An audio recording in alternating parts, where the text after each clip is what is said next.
Kieran Tierney taking tips off Greg Taylor. And a current Liverpool star opens up on Parkhead dreams. Postokoglu has been speaking to the media in his homeland and announced a training camp in Portugal.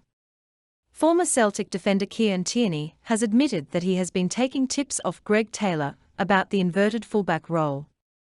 Towards the end of Scotland's 3-0 victory over Ukraine at Hampden, Taylor was subbed on to replace Tierney, with the Arsenal star admitting that he is delighted to see his friend silence critics and show how good a player he really is. Brilliant. Inverted fullback, that's how we play down there.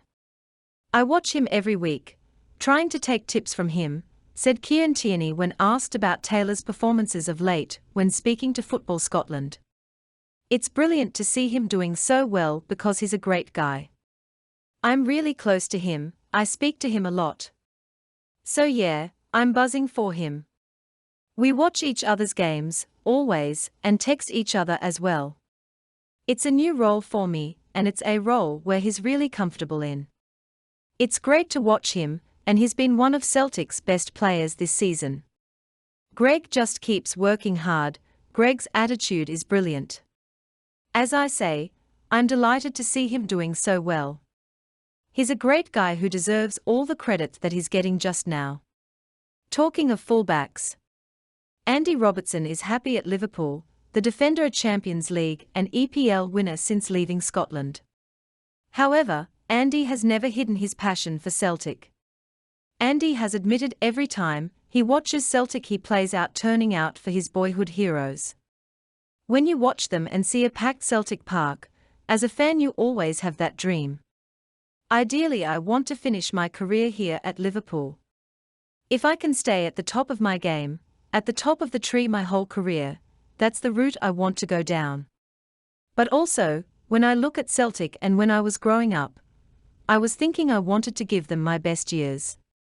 When I was at Queen's Park I had a dream of still playing with Celtic and always dreamed of giving my best years to Celtic.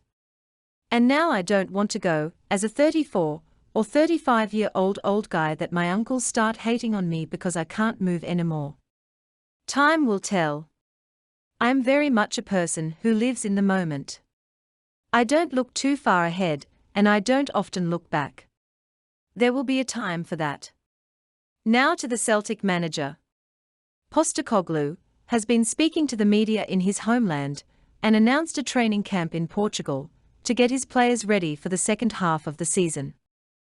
Ange Postecoglou has revealed he'll have his Celtic stars training in Portugal during the later stages of the World Cup, as he puts preparation plans in place for the second half of the season.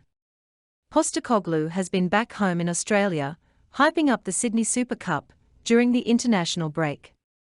His team returned to action on Saturday, October 1st and face a grueling 13-game stretch before the season goes on the ice again for the Qatar World Cup.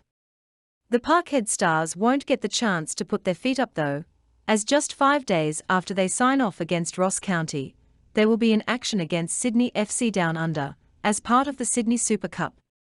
They then face Everton on Sunday, November 20th, as part of a 4-team tournament that has the Australian press eagerly anticipating a close-up look at Postokoglu and his team. The Celtic FC manager says there won't be much rest even after that. He says he's taking a week off to watch some of the group stage action from Qatar with his family and friends before jetting his players out to Portugal for a warm weather training camp. It's probably the only time I'll have, after the Sydney Super Cup matches, within the next sort of period to get down to Melbourne and visit friends. I've got about another week off after those games. So, I'm gonna come down to Melbourne and just catch up with people and watch the games on the telly. And on that note, have a great day Celtic fans all around the world.